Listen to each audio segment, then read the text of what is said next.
Got it. And I think what we'll do is we'll go ahead now with our Apiary Beekeepers Zoom forum, and I want to invite everyone, welcome everybody to this forum. I'm Barton Rubenstein, the chair of the Environment Committee in the town of Somerset. And today we are going to be discussing bees, and we have a number of experts and local beekeepers from Montgomery County area. If I could ask those people who are can mute themselves so we don't have any background noise, I'll help you out here. That's okay. Basically, what I'd like to do is show you a short PowerPoint presentation and just tell you what we're going to be doing. So let me do that. I share my screen and we can get going. Let's see, I guess everyone can see it now. Let me just, 1 second. Okay, can you guys see it? Or no? Yes. All right, well, here it is. Okay, so basically, Barton, yeah, go up. You want to, you're looking at presentation mode. You have two screens, I assume. okay. So you want to choose the screen where it's on when you are sharing. Okay, I'm not sure how to do that. Let me see here. Maybe play from start because you've got it on the slideshow. I'll do this. 1 second, let me just. This will be, I think I got it. Well, whatever. Hi, Marnie, did you try to call? It's Barbara. All right. Okay, so basically, here's our, this is our order of speakers tonight. As I mentioned, I'm Barton Rubenstein, the chair of the Environment Committee. I'm going to give a short history of the bees in Somerset, followed by an introduction of our committees, our Environment Committee's recommendation for bringing an apiary pilot to our town, and also discuss some bee facts. Basic ones, but mostly we will be hearing from 3 different beekeeper experts from our area. The first one is Maureen. I actually don't know how to pronounce your last name. Is it Jais-Mick? Jais-Mick.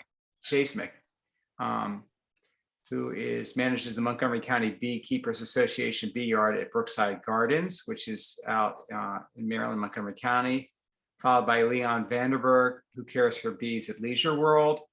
And finally, a neighbor who lived in our town for 6 years and now lives on Drummond, but who's a certified beekeeper.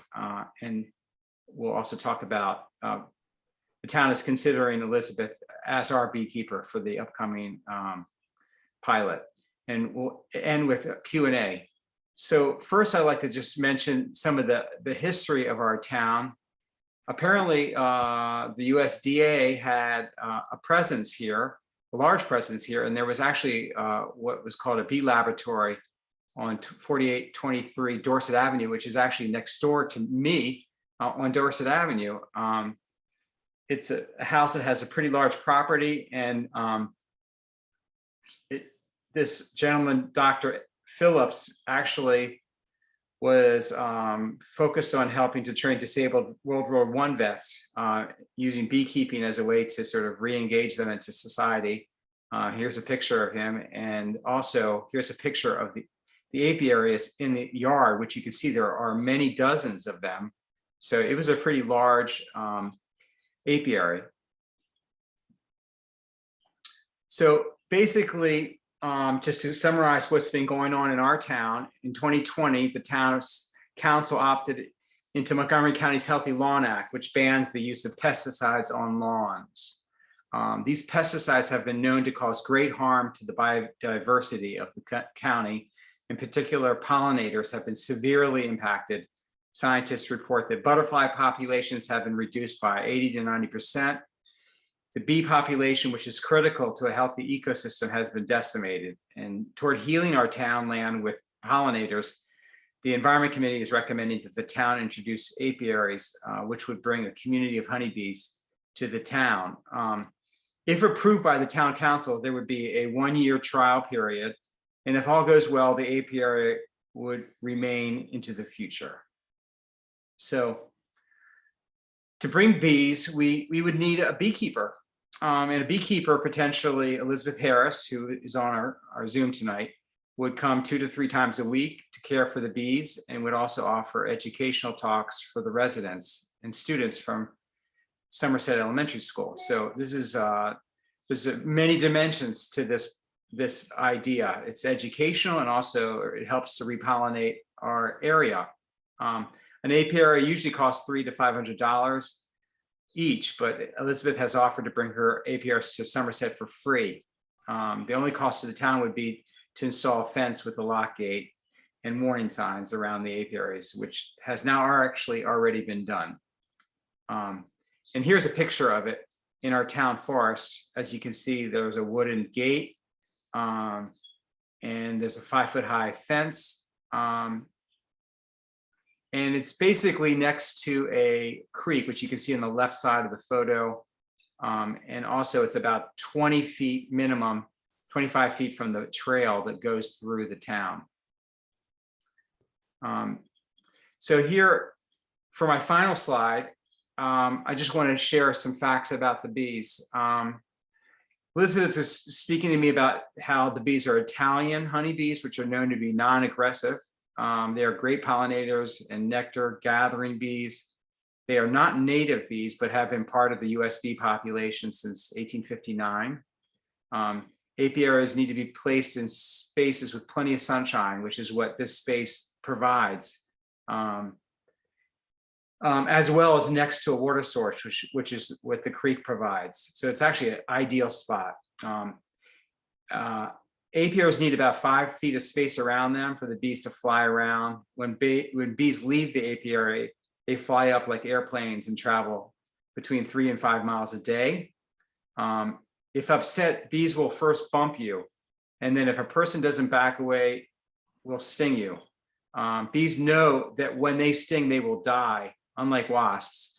The stinging is a last defense. So, that's why we have the signs around this space, so that people know to stay away and let them have their space. If they do that, then there won't be any issues, because the bees do not proactively like to sting people, because they know that that will be their last hurrah.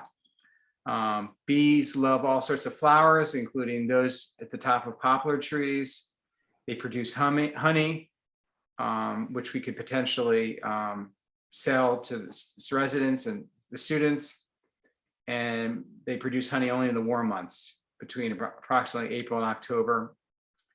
And also, just some information, apiaries should only be moved during the cold months. So even if we were to pass this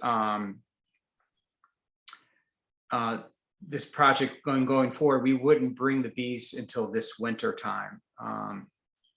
So that's my quick introduction. And now I would like to pass the wand to Maureen, who I mentioned is a beekeeper at Brookside Gardens. And Maureen, why don't you introduce yourself and a little personal history, and then go ahead and share what you like. So my name is Maureen Jais-Mick, and I manage the Montgomery County Beekeepers Association training apiary, which is actually at Brookside Nature Center. We're right next to the gardens, but we, as far as I know, there are no hives at the gardens. We have the hives at the Nature Center, where lots of people come and go. I'm also a beekeeper in the Edgemoor neighborhood, not too far from you folks, and I walk through Somerset a lot. I've lived there since 1976, and I've been keeping bees in Edgemoor since 2013. And my bees have been terrific. I have hives in my backyard, and then I have some hives right in the front of my house, which, since we don't have sidewalks, anybody from the street can see for some of the seasons. I don't think I've ever had an issue with bees being troublesome. So, and at the Nature Center, we are quite open to the public there. We don't have a locked gate. We have a little wooden fence around our BeeYard to mark the BeeYard parameter. And mostly that little stockade fence, which is not very high, maybe 3 feet, is actually to deter the deer from coming up and rubbing up against the hives because they like to rub up against things. We keep anywhere between 8 to 12 hives there. So we have, a fair number of colonies. We have signage around it, asking people not to come up and bother the bees. And as far as I know, in the years that we've had it there, we haven't had an issue. Brookside staff is very supportive of the bees there, and they sometimes plan special events around the bees, have people come and we talk about the bees, or we'll do an in-service for staff. We also maintain an observation hive, which are bees under glass. So living bees that live in a building but can come and go through a pipe in the side of the building. We maintain an observation hive in the Nature Center so that people can come. We have members that come and talk about bees so people understand a little bit more about them. I think it's been a really positive thing. The Park Service likes having the bees. We like having the bees there as far as training people. And I think whenever people get more sensitive about the honeybees, then it's a huge benefit to the native bees and the native pollinators also, because then people start thinking about, what are they putting on their lawns, or what are they spraying, or what are they not spraying, the kind of plants that they're planting. So I think it has other effects besides just the honeybees that you might have there. The other thing I might mention is that in this area, I did a check on our directory last year to see, and I noticed that in our particular zip codes, 205, 20815, 20814, there were probably in the Bethesda area, we had at least 84 members. Whether they all had bees or not, I don't know. But and I think it's a pretty good area for bees, because people are getting more and more sensitive about having things that flower, that feed pollinators in all seasons, which is kind of nice. So we could just get rid of their lawns. That would be fabulous. But anyway, and then the little commercial, if you get down to the Museum of Natural History, the Smithsonian Gardens has installed a beautiful bee lawn down there, a pollinator lawn in one part of the lawn in front of the museum. And it's quite beautiful. And that's how you get away from just turf grass, but you intersperse it with other things that feed pollinators. So if anybody's got any questions, happy to try to answer them. That's great. And what is a bee lawn, if I could ask? Could you So a explain that? bee lawn is a movement that started, I think, at the University of Minnesota, where they asked the question, well, I mean, lawns, turf grass lawns, use a lot of chemicals, use a lot of water. It is some incredible amount of chemicals go into lawns every year to make that little green desert, beautifully green with no weeds and no anything in it. But unfortunately, it doesn't really benefit anybody. So the whole idea of bee lawns was to look at plants that were good for pollinators, and mostly many times native pollinators, not just clover, but other plants that are low growing. So you can use the lawn as a lawn, but it has more variety in it and more forage than a normal turf grass lawn does. So Awesome. And I'm just going to throw out questions as I receive them. So this is a question from one of our listeners. Here it goes. Do bees need honey in order to survive? And do humans' removal of honey from the hives decrease the bees' ability to survive? the answer is it could. So bees make honey. That's their winter food. That's why they make it. They don't make it for you and I. They make it for themselves. And so it's really important that beekeepers take what is truly the excess. So we say leave anywhere between 60 to 100 pounds of honey on your hive going into winter, so that the bees will have enough to get through. We do some supplemental feeding. I have this deal with my bees where I take half and leave them half.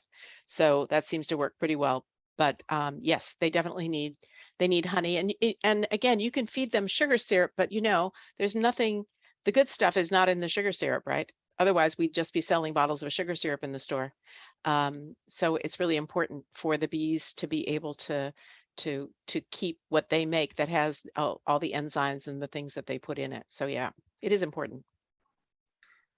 Okay, thank you, Maureen. That was really very wonderful to hear about your experiences, and we'll get back to quite Q&A afterwards. I'd like to invite Leon Vanderberg, who is, as I mentioned earlier, he takes care of bees for the community at Leisure World, which is out on Georgia Avenue. Is that correct, Leon?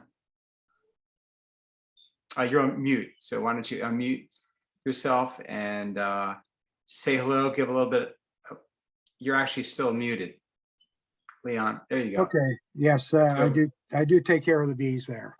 So why don't you tell us a little bit about yourself, and then also go ahead and tell us what types of things you're doing with bees at Leisure World and other things, as you like to share. All right. First of all, I'm probably a little larger beekeeper than most people are. I'm what's considered to be a sideline beekeeper, meaning that I also do this a little bit, as a business. But I'm also very involved with Montgomery County Beekeepers Association, with education, with teaching, and with working with many of the members. I was actually president of the association for 3 years. I helped Maureen quite a bit over at Brookside. And to be honest with you, I'm the one that's in charge of the observation hive we have at the Brookside Nature Center. And I was there this afternoon looking at it, just make sure it was going good.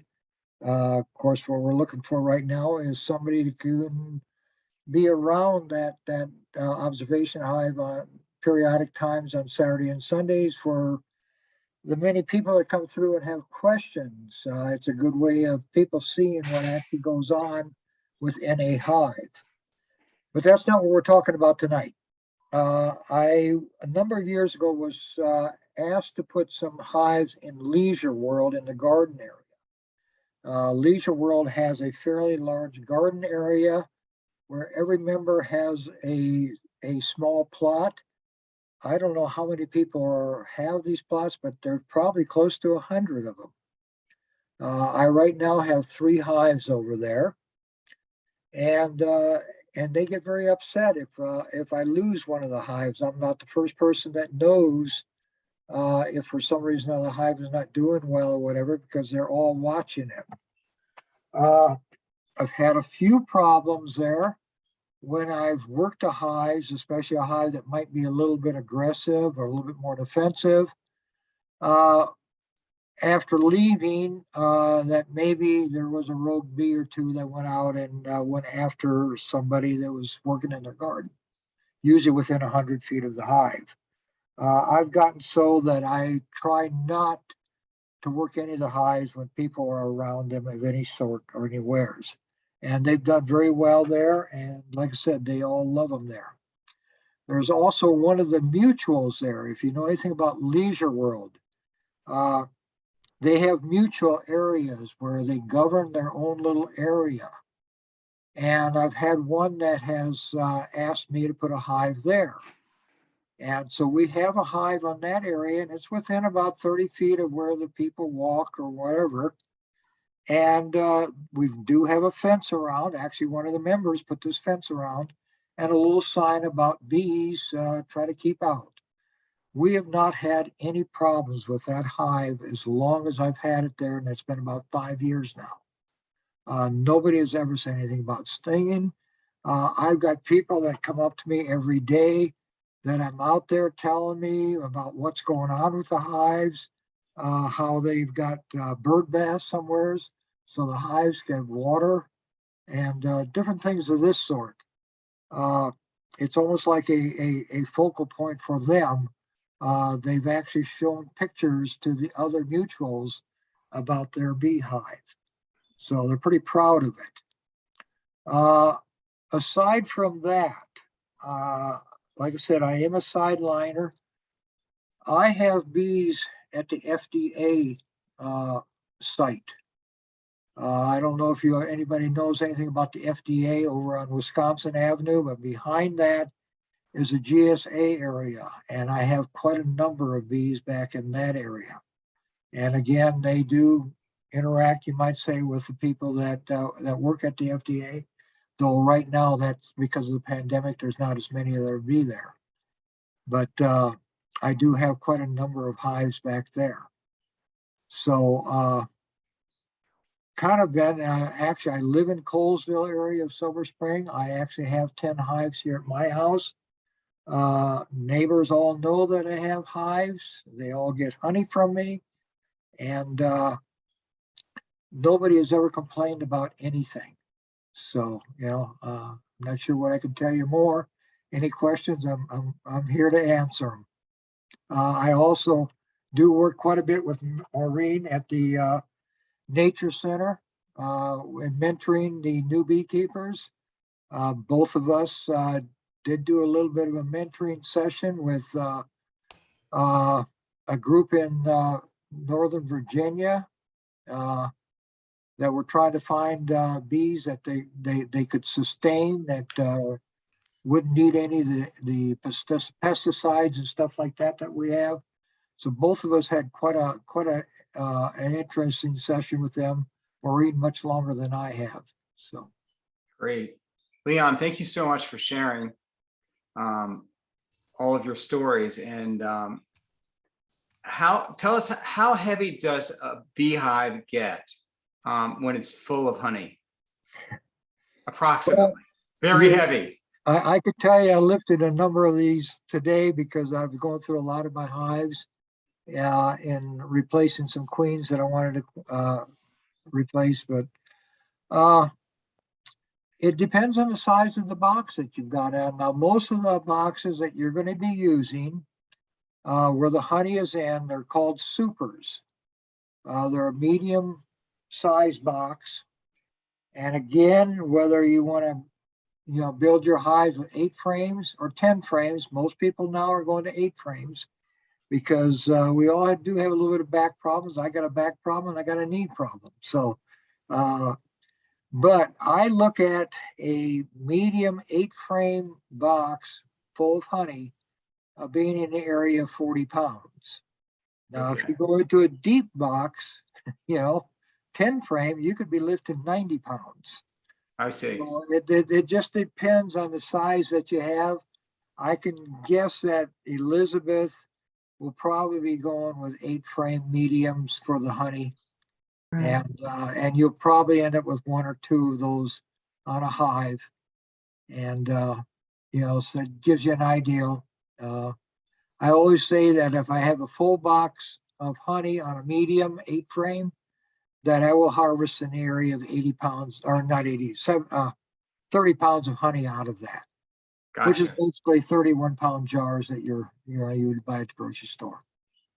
Okay, thank you, Leon. I have a question from our audience, and it's sort of open to everybody who is in our neighborhood. And it says, do you have any information on how many Somerset residents keep bees?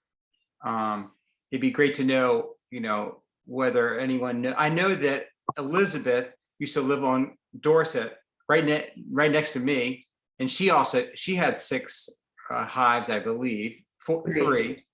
And Dave, did your family have Kathan? Did you have hives ever, or does anyone? Robin, you can jump in if you want to share information about people who have hives. I know that there are some beekeepers in town who have recently reached out to me. That are interested in helping out with the bees if they need, more beekeepers to help out. But anybody in the neighborhood want to jump in as far as whether there are bees in our neighborhood presently?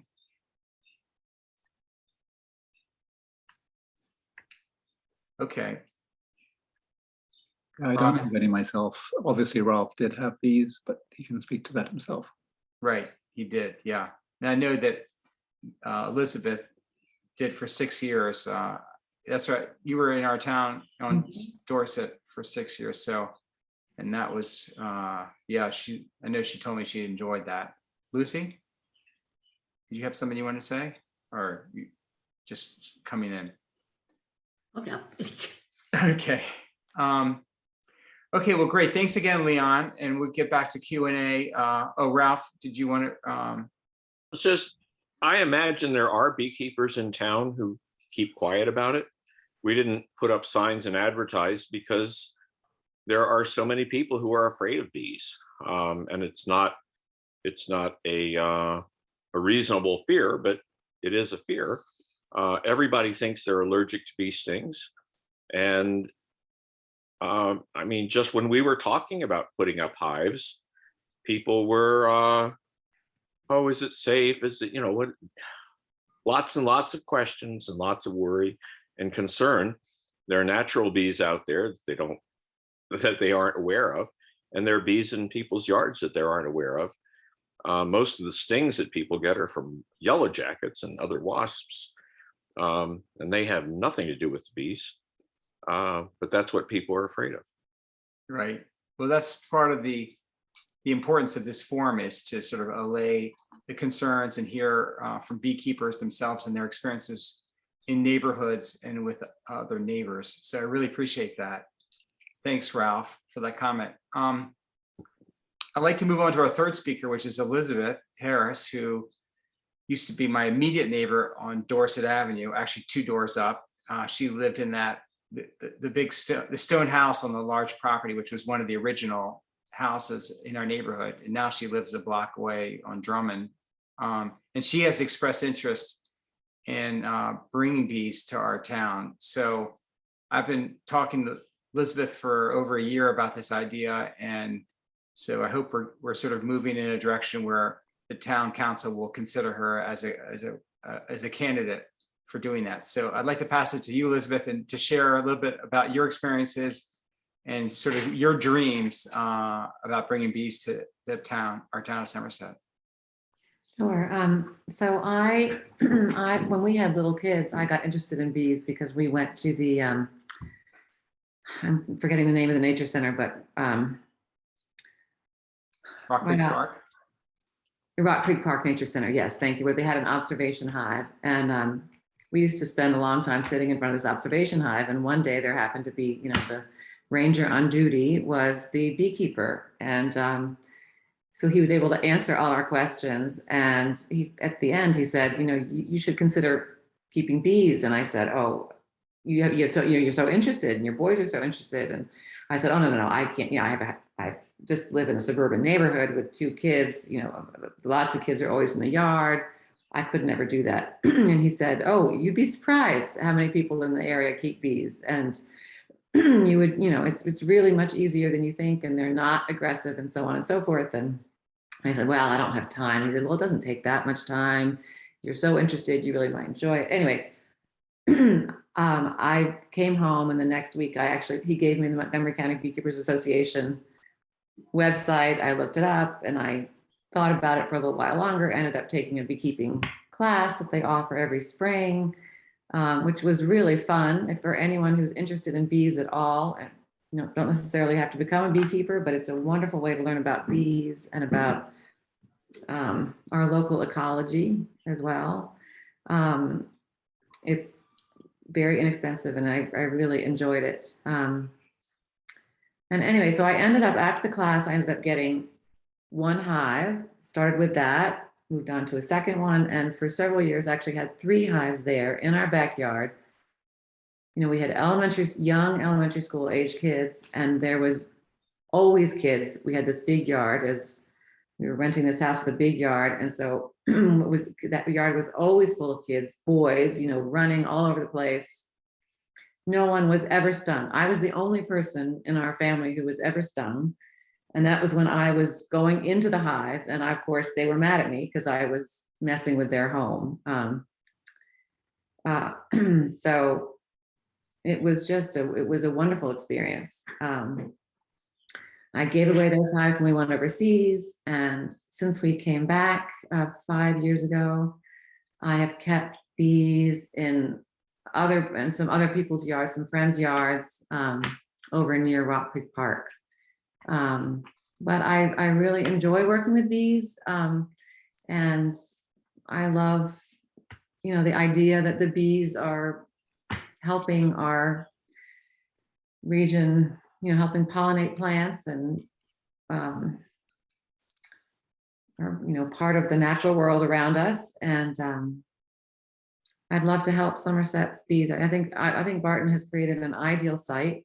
He showed it to me. It looks just wonderful. I think bees would really be healthy there.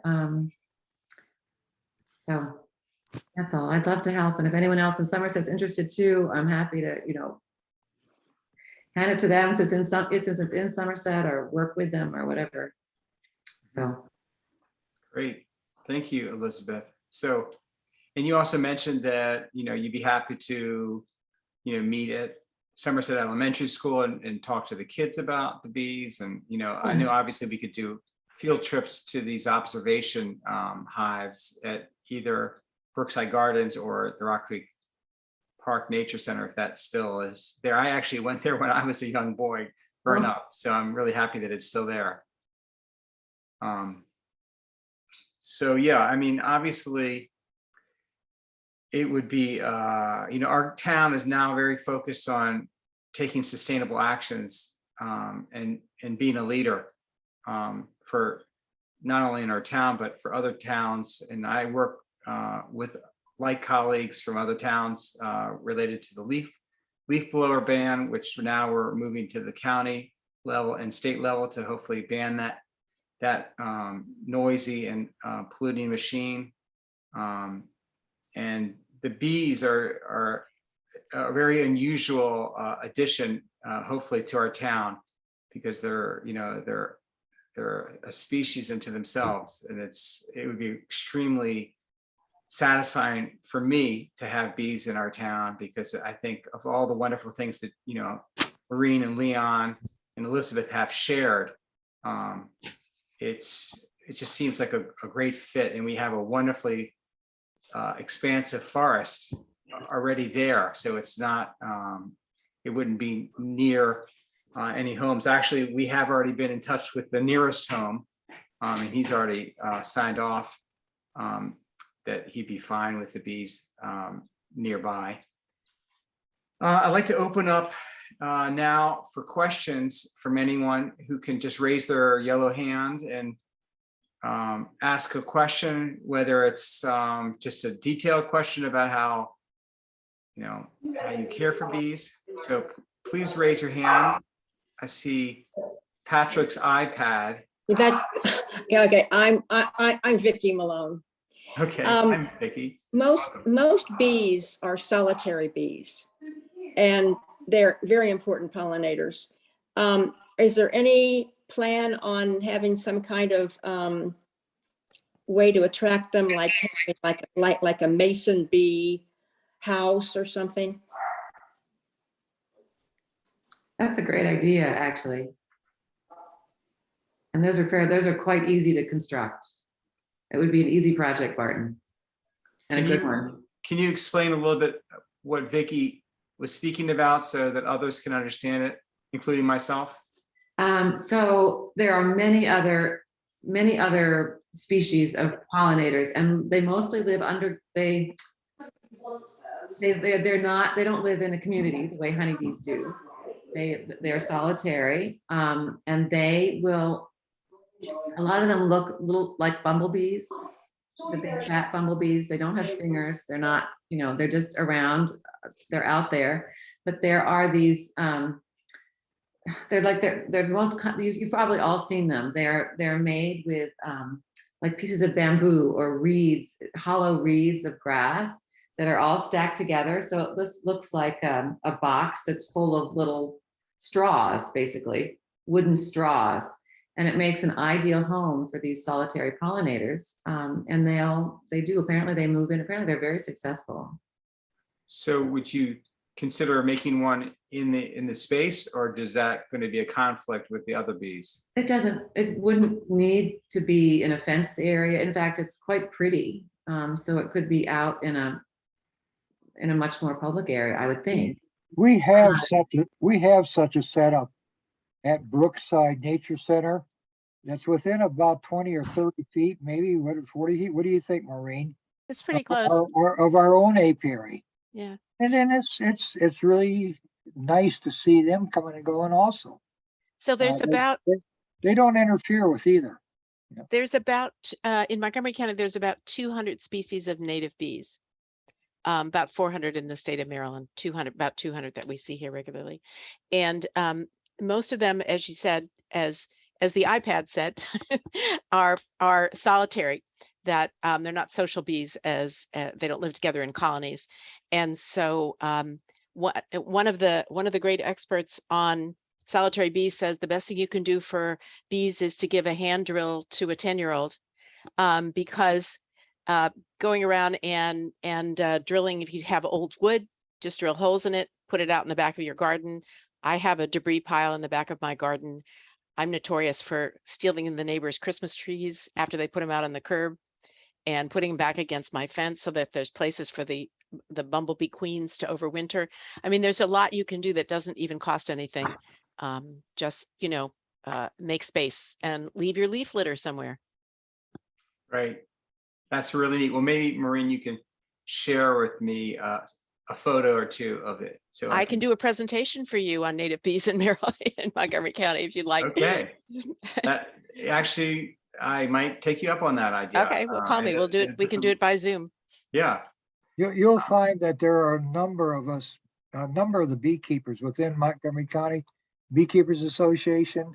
They're not only just, keeping bees or honeybees, but they're very involved sometimes with native bees besides. And there's Tim is one, for instance, that works with the Bee Lab in University of Maryland, and he's gotten more into that than anything else. The native bees and the native plants have evolved together. People say, oh, I have this out and I never see a honeybee on it. Well, no, you won't, because it's not designed for a honeybee. It's designed for a native bee. And so the architecture of the bee and the architecture of how you get to the sex parts of the native plant are designed for one another, because they've come up together. And so if you want native bees, you have to have native plants, and and kind of vice versa. So yeah, it's a really important piece of it. And people get more sensitive, I think, the more you think about honeybees and making the environment safe for them, the more you just naturally think about making the environment, almost without thinking about it, making the environment safer for all kinds of pollinators. Mm-hmm. Okay, I have a question from the audience. This is, have any of the speakers encountered folks who are afraid of bees? And if so, how do you handle it? This is open to any of the speakers. Well, if people are afraid of bees, obviously they should stay away from them, right? So so hopefully, Elizabeth, they wouldn't be running up to the area up there. Please understand that the beehives will be up there, but the bees are going to fly up to 3 miles. That's where they travel to bring back the honey and the nectar and the pollen. I mean, they're not sitting in the boxes, right? They're going up to 3 miles. So usually when people are really afraid of bees, we just suit them up and take them to meet some bees, if they're willing to do so. In fact, I'm doing a group coming up. A bunch of students from the French school are coming to visit the apiary at Brookside, because they're thinking about getting beehives at the school. And so the teachers and the students want to learn about them, and are we afraid of them? Are we not afraid of them? So they're just going to come up. We're going to stick them in some bee veils and introduce them to some bees. That's neat. Well, we also have the John Stewart on our Zoom, who actually lives in the actual house where the bee laboratory was. And I was just over their house about a month ago, and not only do they have mason bee houses in their yard, but I was showed an area where they have what they said were ground bees. And I walked by and you could see just a whole localized swarm of bees just sort of hovering above the ground. I don't know exactly how they find their homes in it, but that was like a real, so the bee population continues on this property to this day, in I guess a different form, but so I just wanted to share that piece of information. Let's see, any other questions do we have out there? We're starting to get close to the end of our hour, but we still have time for some more questions. If anyone wants to ask any type of question, because obviously we have a really special group of experts here. Okay, here's another question. I have bees burrowing into the soffits of my house. Are they hurting anything? Carpenter bees. So, Yes, the so, big ones. yeah, aren't they great? They we recently took part in Greenfest at Brookside Gardens, the club did, and I think every other question was about carpenter bees, right, Leon? Every other person that came Yeah, up to the there's a table lot, wanted to yeah. know about carpenter bees. Yeah. Well, they're, aside from making a hole in your wood, in your soft wood, they're not hurting anybody. They don't sting. Well, the one that's running around and outside of that you're all scared of Is the can't male. sting. Yeah, Yeah, he can't sting. can't sting. He can't sting the male. He's just there chasing you off. That's his job. And they're really funny because I like if they hover in front of you. They just sit there. And he just, and if They you do. see and if you see the little yellow mark, kind of what looks like on his nose, that's the mark of the male. And his job is to frighten away and to keep the female and everybody safe. So there is people have said, well, you can fill in the holes and then I guess treat or paint. I have read, and you can buy on Amazon, because of course you can buy everything on Amazon, from people who have said that they have addressed the issue by taking a brown paper bag, crumbling it up, then stuffing it with newspaper, then hanging it so it looks like a wasp nest, which I guess is a predator. And they said that's worked to deter carpenter bees. But once they're there, I think the females go for as much as 3 years. But they're great pollinators. But they're great pollinators. Yeah. Oh, I have a question. Yeah, I actually have carpenter bees around my house, and I when I was a younger kid in college, there was a bee that I tried to. This is maturity in the sense of caring for the bees. I wanted to hit it with my tennis racket because I'm a tennis player, and I was like, I want to be able to kill it, no problem. And that bee was so quick that it escaped my tennis racket like multiple times, and then it basically proceeded to chase me across the quad. And that's when I sort of said, okay, well, maybe that was a bad idea. And so that was one of my first experiences with carpenter bees. But getting back to my question, I was thinking, what types of things in our town would these bees pollinate? Could you just run through a list of different types Are you of talking about plants? honeybees or native bees? I guess the bees that Elizabeth might be bringing, the Italian bees, at first answer to that question, and then maybe to the other bees as well. Well, Elizabeth, do you want to answer that? I mean, I could No, offer some. go ahead, please go ahead. So right now we're in what's called the nectar flow. That is, we have a very short nectar flow here in the state of Maryland, or in Montgomery County, Maryland. It's about 42 days long. And the nectar flow is when the majority of nectar-bearing trees are in bloom. And that's when the bees go out and they're going to make all their extra, extra honey. So for us, it is the black locust trees. It is the tulip poplars. They have those huge flowers on them. And then there are a few other trees that are really important for bees. They will go to plants. Plants are sort of a little bit further down. So they will go to plants. I see mine, well, today I saw them on my hydrangeas. And they're on, a variety of flowering plants. But the main things where they get most of their food from are from the trees. And they get pollen very early in the season. The silver maples come in really early. Silver maples come in February almost. They start flowering in February, excuse me, and they get pollen from them. So it's mostly the trees, and then some of the bushes. The hedges, I notice around the tennis club here, the hedges are in bloom. The privets, and they're on that a lot. So I don't know, specifically what. Obviously, they don't do tulips, they do some of the vegetables, although bumblebees do your tomatoes. They'll do apple trees, they'll do cherry trees, they'll do, I see them on that. How about magnolias, those beautiful white blossoms? You know, I don't see them on magnolias, but Leon, have you seen them on magnolias?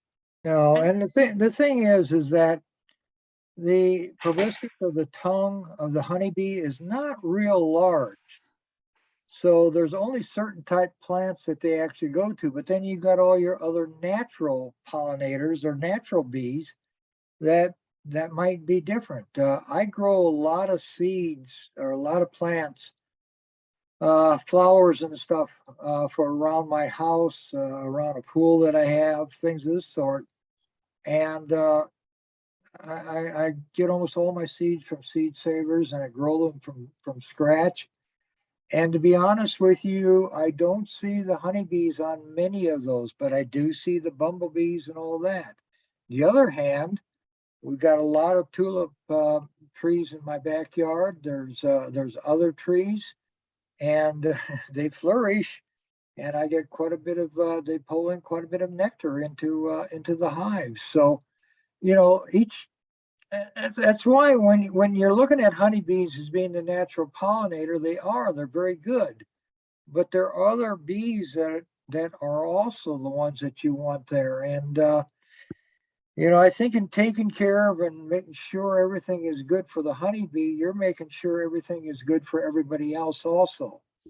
And you know, that's where you end up with most of your pollination. It's not just the honeybees, it's a lot of the natural bees also. And I think the honeybees just lead into a lot of that. So I just put in, oops, I meant to send it to everybody in the chat, and I will do it.